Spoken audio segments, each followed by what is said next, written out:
Pai dos meus irmãos, como vocês estão, né? Estamos aqui para falar mais uma vez sobre Pelágio. Uma vez que a gente já falou, né? Já falou alguma coisa sobre Pelágio em outro vídeo. Mas quem era esse homem, né? Ele é conhecido como Pelágio da Bretanha. Possivelmente ele nasceu na Britânia, né? Que era nas Ilhas Britânicas, né? E por volta do ano 350 e morreu por volta do ano 423, com 73 anos de idade. A vida e obra do Pelágio, né? Ele estabeleceu-se em Roma por volta do ano 405 e depois viajou para a África do Norte e continuou a viagem até a Palestina. E escreveu 2 livros sobre o pecado: o livre-arbítrio e a graça, da natureza e do livre-arbítrio. Suas opiniões foram criticadas violentamente por Agostinho e seu amigo Jerônimo, tradutor e comentarista bíblico que morava em Belém, na Palestina. Ele foi inocentado das acusações sobre heresia pelo sínodo de Dioscórides, na Palestina, em 415, mas condenado como herege pelo bispo de Roma em 417 e 418, pelo primeiro concílio em Éfeso em 431. Não se sabe ao certo o ano e o motivo da sua morte. Provavelmente foi por volta do ano 423. É possível que sua condenação pelo concílio de Éfeso tenha sido após sua morte. Então, o Pelágio, o pelagianismo é o nome que se dá à doutrina criada por Pelágio, teólogo britânico e contemporâneo de Agostinho, provavelmente de sangue irlandês, que viveu entre 360 e 420. Pelágio foi a Roma e ficou chocado com os padrões morais da cidade. Por isso, tentou fazer algo a respeito. Pelágio estava convicto de que a doutrina da total depravação humana era a causa de tantas pessoas evitarem assumir a responsabilidade moral, né? E esse foi um dos fatores da sua formulação teológica. Então, o que o Pelágio via era que o povo se desculpava dizendo que era pecador mesmo, a depravação humana era total. Então não tinha muita coisa para fazer, né? Eles nasceram em pecado, então era natural ser pecador. Então o Pelágio ele viu nisso que o povo usava essa desculpa para pecar, né? Então o Pelágio ele tentou desenvolver uma doutrina que combatesse isso. E esse foi um dos fatores da sua formulação teológica, né? Em 410 d.C., ele foi o seu seguidor Coelestio à África do Norte. Ele e o rapaz que era um seguidor fiel dele, onde permaneceram por breve período, né? Isso levou-o a entrar em contato direto com Agostinho, que reprovou duramente sua maneira de pensar sobre a constituição do homem. Finalmente, Pelágio foi condenado pelo sínodo norte-africano de Milev, né? E Cartago, nos anos de 461 e 418 d.C. Respectivamente, essa condenação foi confirmada pelo Papa Inocêncio I e mais tarde pelo Papa Zósimo. Ao que parece, ele faleceu em cerca de 420, porque depois desta data não se tem mais notícias sobre ele. O Concílio de Éfeso também condenou a sua doutrina em 431 d.C. A doutrina pelagiana era a seguinte, né? O livro ele vai citar os 12 pontos principais da doutrina pelagiana. Já o livro. Mas é interessante dizer, né, que ao sair das ilhas britânicas, né, ao chegar em Roma, ele pensou que, pelo fator dali ter muito clérigo, dali ter muito os sucessores dos apóstolos, como era chamado, né, ele pensou que o povo era mais comprometido com a santidade, né, com a moralidade. E quando chegou lá, ele se decepcionou porque as pessoas faziam mal, pecavam, né? ainda diziam que era culpa da depravação total. Então, se todo mundo peca, então eles também pecariam sem nenhum problema, né? E isso deixou Pelágio angustiado, né? E formulou a doutrina do pecado, e para poder ter até mesmo endossar sua doutrina, ele procurou Agostinho, né? Agostinho, que nessa época morava no norte da África, né? Agostinho de Hipona. E quando ele procura Agostinho, Agostinho reprova os seus ensinamentos. E não só Agostinho, mas também Jerônimo. Jerônimo é aquele tradutor da Bíblia para o latim, né? Então era tradutor, biblicista, o homem foi um ótimo teólogo, né? Ele traduziu a Bíblia das línguas originais para o latim, Jerônimo, né? Então, quando ele vai para... É bom dizer que nessa época Jerônimo estava em Belém, né? Estava em Belém fazendo as traduções bíblicas, e o Agostinho estava em Hipona, no norte da África, né? Onde hoje fica mais ou menos a Tunísia por ali. Então, ele conversa com Agostinho, mas quando conversa com Agostinho, que Agostinho reprova, ele vai para Belém, e lá ele se encontra com Jerônimo, né? O tradutor, o teólogo. E quando chega para conversar com Jerônimo, Jerônimo também reprova os seus ensinamentos, o seu pensamento teológico. Olha só o que a Wikipédia diz sobre ele. Quando Pelágio chegou a Roma, notou que muitos cristãos viviam de maneira indecente e muitos outros pareciam não se preocupar com a crescente indiferença à pureza moral e obediência à igreja. Ele rastreou o problema até uma publicação de Agostinho, Confissões, onde este afirmava que ninguém podia ser continente e abster-se da imoralidade, né? A menos que Deus lhe desse essa dádiva. Então, ele argumentou que se os cristãos acreditavam que não podiam ser continentes, era de se esperar que praticasse a incontinência. Escreveu então o livro da natureza, em que sustentava que os seres humanos podem ter uma vida sem pecado com seus dons naturais, porque cabe a ele fazer isso. Esse foi o início da grande controvérsia a respeito do pecado original, do livre-arbítrio e da graça que ocupou a igreja por mais de 100 anos e cuja repercussão continuou nos séculos seguintes. Os oponentes de Pelágio, liderados por Agostinho, acusaram de 3 heresias: negar o pecado original, negar a graça de Deus, negar que a graça de Deus é essencial para a salvação, defender que o homem possui capacidade de decidir o seu futuro por livre-arbítrio, sem necessariamente depender da graça de Deus, baseando-se no fato de pessoas resistirem por sua própria vontade a tudo que se refere a Deus, ao Criador e às necessidades de pertencer a Ele. Sua doutrina a respeito da graça foi combatida por Agostinho de Hipona e considerada herética, né? Então, o nosso amigo Pelágio, o que ele achou no livro de Agostinho, em Confissões? Que era impossível alguém ser incontinente, né? Alguém contesse, alguém ser continente, ou seja, afastar-se da imoralidade, a menos que Deus lhe desse essa dádiva. Então, o nosso amigo Pelágio, ele disse, não é bem assim não. Como é que a pessoa, para afastar-se do mal, tem que Deus dar uma graça a ele para afastar-se do mal? Ele não pode se afastar. Onde é que fica o livre-arbítrio, né? Onde é que fica o livre-arbítrio de poder e não fazer, de poder e de não poder fazer isso, né? Então, o Pelágio, ele tentou trazer para a responsabilidade humana a questão da imoralidade, a questão da moralidade em si, né? Enquanto que Agostinho dizia que não, era só alguns santos que tinham esse privilégio, né? Então aí já começou uma briga, né? E quanto mais Pelágio se aprofunda, mais ele se distancia também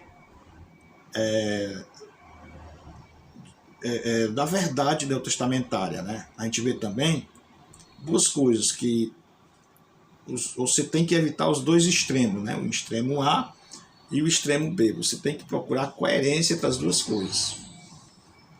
Então, se o Pelágio ele tendia muito para um lado, Agostinho tendia muito para o outro lado também. A gente tem que ver isso aí também, né? Então eram dois polos que estavam se degradando, né? Que não conseguiram chegar a um acordo, né? Então você vê isso, que ao colocar toda a culpa em Deus, ou toda a responsabilidade em Deus, tal como depravação total, né? Que o homem não podia ser continente, né, a menos que recebesse a graça de Deus, e que também as demais doutrinas, como a predestinação, Agostinho Velho começou a criar já a doutrina da predestinação. Então isso aí já é um polo que ia totalmente fora do contexto, aliás, fora do contexto bíblico, né? Ao passo que o nosso amigo Pelágio também já ia totalmente fora do contexto. Por quê? Porque cada vez que ele tentaria levar a palavra de Deus para a razão, ele fugia da realidade. Então ele cria uma doutrina, né? E essa doutrina era oposta, né, totalmente ao que a igreja tinha ensinado até o momento. Então, o primeiro ponto dessa doutrina que Pelágio criou era que viver isento do pecado é uma possibilidade humana, embora isso requeira muita força de vontade. Em sua natureza básica, apesar da queda, o homem tem capacidade de vencer o pecado. Aí ele já, né, você já vê que aí ele traz para essa responsabilidade humana, mas ele diz que o homem, mesmo se aceitar Jesus, mesmo sem Cristo, mesmo sem a graça, ele consegue vencer o pecado, né? É impossível, né? Isso aí a gente já vê que a doutrina dele foi totalmente... a igreja totalmente desfez essa doutrina, né? Disse que era errado, por isso que era heresia, né? Heresia é o que está fora do padrão ortodoxo.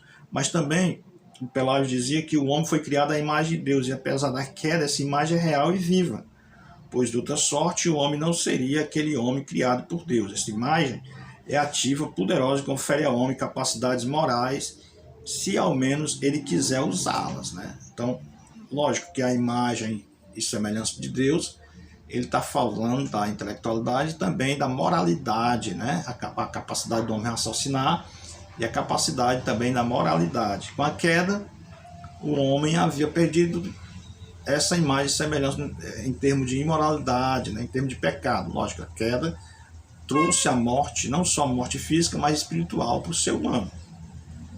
Então, o Pelágio ele negava isso, dizia que o homem poderia sim, apesar da queda, essa imagem era real e viva, né?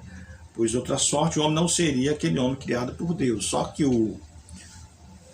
os demais pais da igreja já diziam o seguinte: não, a imagem está apagada, né? Não tem mais essa força. Daí vem a depravação total, né? Depravação total da raça humana. A vontade humana sempre foi e continua sendo livre para escolher o bem. Essa vontade pode rejeitar o mal, porquanto isso está no alcance do homem inteiramente, a parte da degradação do pecado. Para Pelágio, o homem tem capacidade de escolher o bem ou o mal. Então, aqui a gente fala da vontade humana, né? Capacidade que Deus deu ao homem de escolher entre o certo e o errado. Então, e a vontade de fazer as coisas, a vontade de agir, a vontade de ser ou não ser, a vontade de fazer e de não fazer. E ao dar essa vontade ao homem, ele dizia: o homem pode escolher entre o bem e o mal. A quarta coisa que o Pelágio pregava era que não existe tal coisa como pecado original ou como pecado herdado. O homem tornou-se no que é mediante a desobediência proposital, mas ele tem capacidade de reverter isso para a obediência proposital. Então, esse negócio de dizer que o homem nasce pecador e vai morrer pecador, para ele isso não existia, né? Então ele negava o pecado original. Não, o pecado original, ele não existe, né? O pecado original é aquilo que Davi falou, né? O pecado foi gerado e em pecado concebeu a minha mãe. Então o homem não é pecador porque peca, mas peca porque é pecador. Já pro nosso amigo, pro Pelágio, né? O Pelágio não. O homem não é pecador, não nasce pecador. O homem não peca porque é pecador, mas é pecador porque peca, né? Ele inverteu a ordem dos fatores. E isso muda totalmente a doutrina, né? Ao dizer que o homem não nasce pecador, ele está dizendo que é uma escolha do homem ser pecador. Então, para Pelágio, o homem, ele não nasce pecador, ele se torna um pecador, né? Então, ele diz também, nem a queda de Adão no pecado e nem os maus hábitos de um homem desenvolvidos na sua vida podem anular o poder da sua vontade.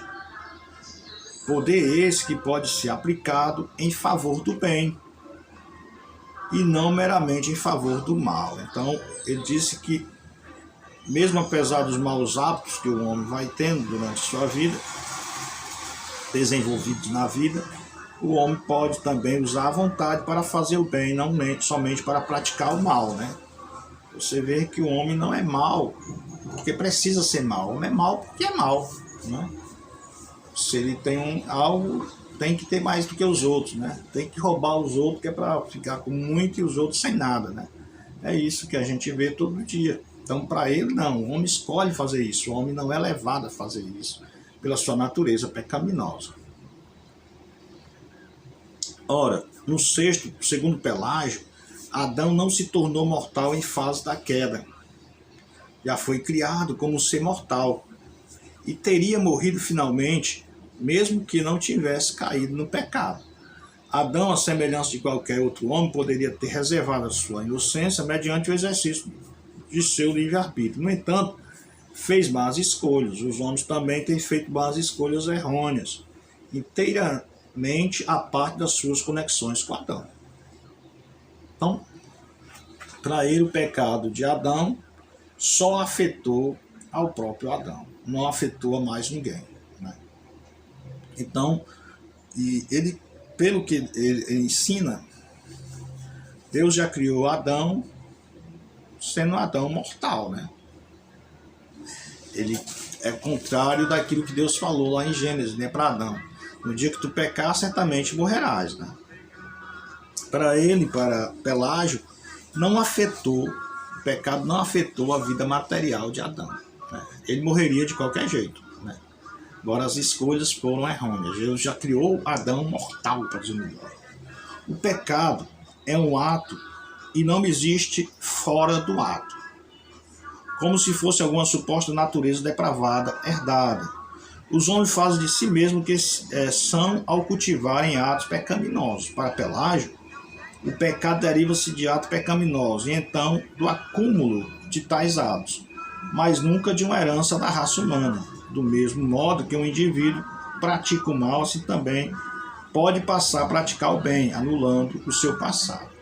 Então, para o Pelágio, o pecado não é herdado. Aliás, o pecado não é herdado, ele é adquirido, né? Para Pelágio, o pecado, ele não tem aquela de passar de uma pessoa para outra, né? Quando eu nasço no pecado. Para Pelágio, não. Diz que eu não nasci no pecado. Diz que eu adquiro o pecado depois que eu passo a ter consciência, né? Então, enquanto eu não... Aí daí vem aquela, né? Batismo infantil, né? Ah, mas a criança não tem pecado. Como é que a criança não tem pecado? A criança, se o pecado não é herdado, é adquirido, então ele pode ficar velho também sem pecado, né?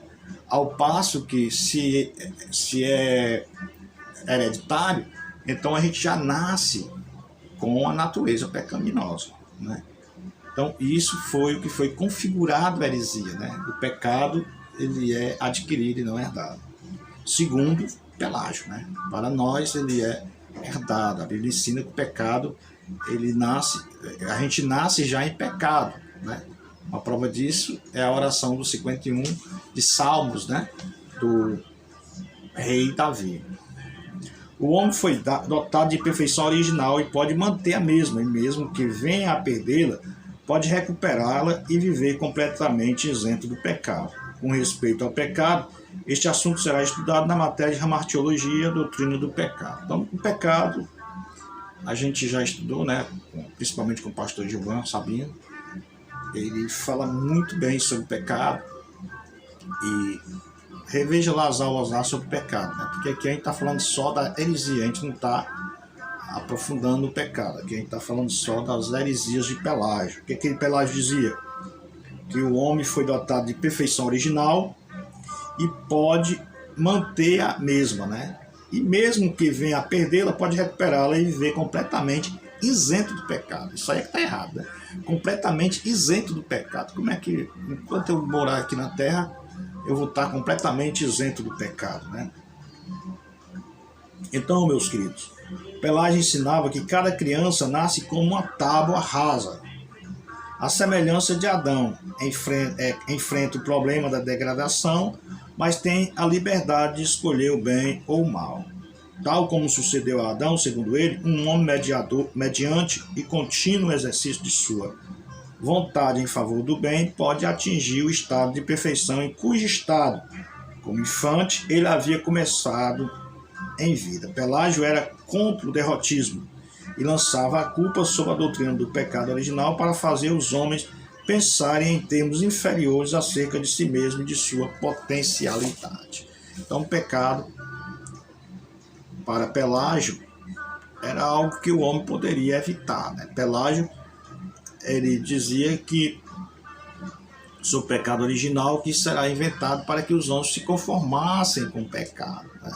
E não reagissem, né? E não lutassem para ter uma vida santa, né? Então, Pelágio, ele enfrenta o problema da degradação total, né? E a liberdade de escolher entre o bem e o mal. Então, o homem pode escolher entre o bem e o mal. E o pior, sem conhecer a Cristo, né? Como uma pessoa pode enxergar no escuro, né? Como uma pessoa em trevas, ele pode ver a luz, né? Se ele está em trevas, né? Então, isso tudo era argumentação de um teólogo que não era teólogo, né? Como a gente já viu outras vezes, que ele foi para Roma estudar direito, né? Aí se aventurou pela teologia. Geralmente, quando a pessoa não conhece o seu lugar, não conhece a sua vocação, para ser mais claro, ele entra nesses caminhos heréticos, né? Ele quer defender, ele pensa que as coisas de Deus e as coisas do mundo material são a mesma coisa. Assim como ele administra uma empresa, tem muitos pastores assim. Ele pensa que administrar uma empresa é a mesma coisa que administrar uma igreja. Dar uma palestra para algumas pessoas lá do trabalho é a mesma coisa que pregar no púlpito de domingo, né? Você escolhe as melhores palavras e dirige aquelas pessoas lá que está tudo certo, né? Então, esse é o problema de Pelágio, né? Pensava que a advocacia era a mesma, ser um advogado era a mesma coisa que ser um teólogo. Não, são vocações diferentes, né? Então, vamos confundir. Acredito eu, pessoalmente, que foi por isso que ele errou. O cara, ele embasava os argumentos bem bonitinho, mas que qualquer criança que tem uma Bíblia na mão vai ver que ele está errado. Não precisa ser um teólogo, precisa ser uma criança que lê a Bíblia.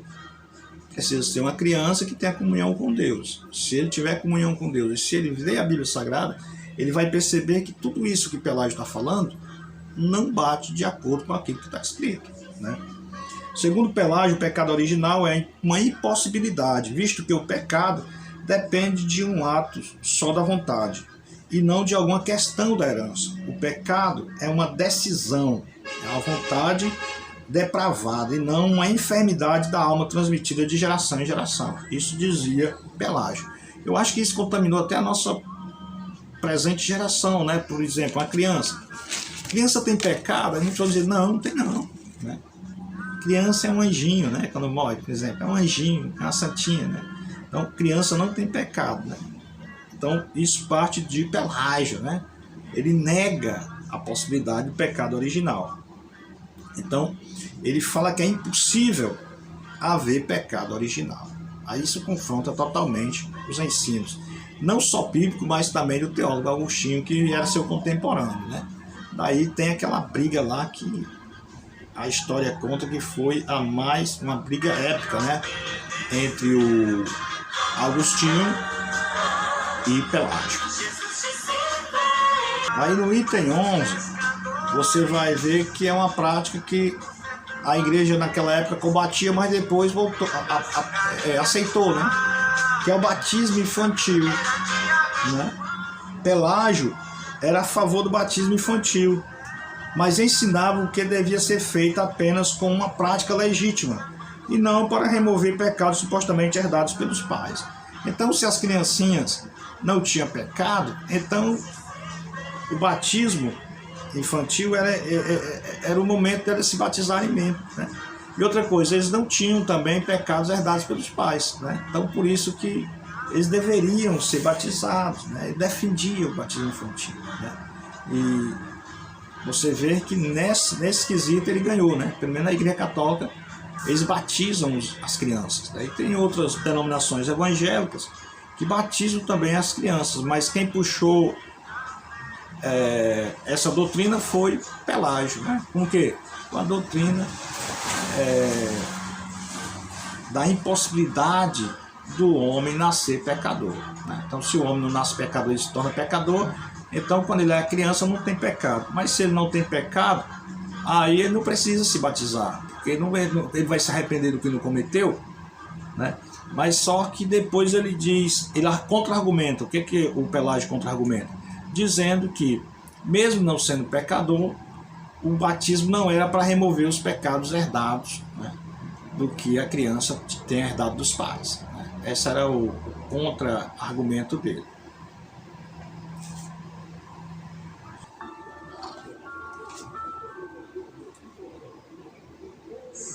Ora, por último, para Pelágio, deixa eu mexer aqui. Por último, para Pelágio, os homens iluminados, mesmo sem ter nenhum contato com o cristianismo, eram passíveis de salvação, porque Deus os julgaria de acordo com a conduta da vida que tiveram. Porque o homem, seja cristão ou não, é imagem e semelhança de Deus. Sendo assim, é possível salvação para uma pessoa que não seja cristã. Basta viver uma vida de piedade. Porque a retenção da imagem de Deus, apesar da queda do pecado, é o que empresta ao homem imensa capacidade para o bem, com base na sua própria natureza. Os chamados pagãos também trazem a imagem de Deus e podem atingir uma verdadeira retidão. E com base nisso é possível a salvação sem qualquer contato direto prévio com o Evangelho. Há uma graça comum que opera por meio de Cristo e que não requer qualquer organização religiosa específica para que seja propagada.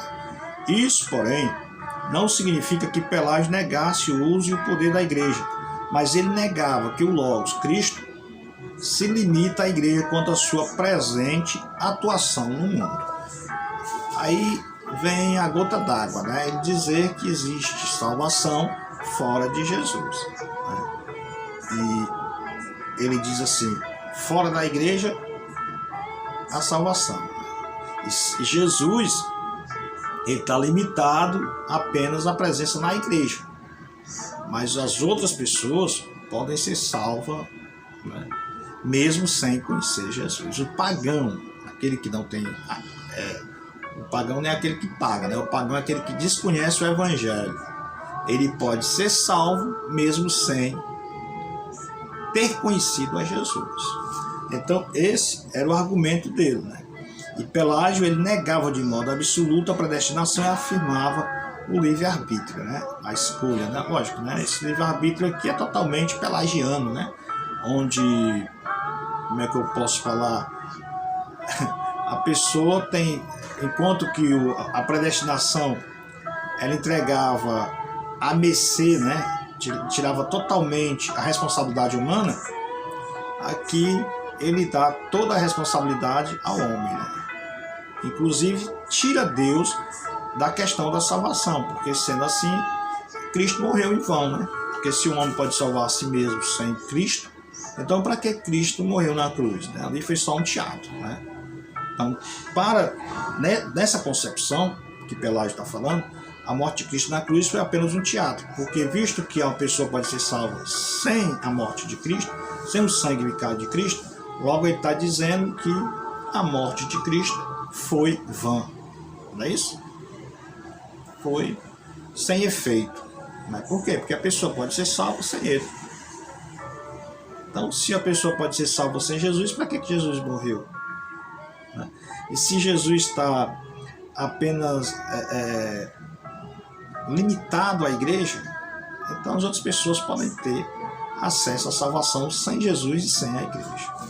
É isso que Pelágio falava, e por isso que ele entrou no livro dos maiores hereges da história, né? Então, ele é um herege por causa disso, né? Devido a isso, primeiramente ele foi condenado em 2 sínodos, 2 ou foi 3 sínodos na África, né?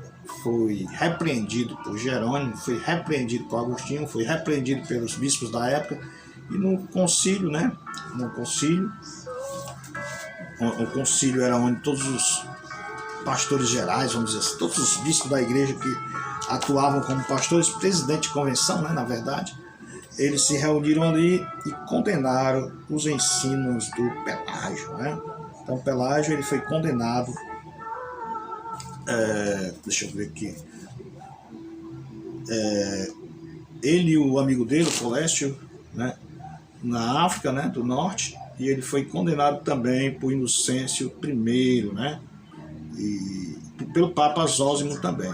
E o Concílio de Éfeso também condenou a sua doutrina em 431. Então o Concílio de Éfeso ratificou o que os outros concílios tinham feito e o que os bispos da igreja, né, tinham já decidido sobre o assunto.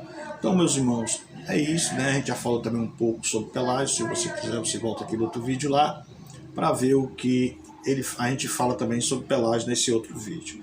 Então, Deus abençoe a todos vocês, bons estudos para todos vocês. Amém.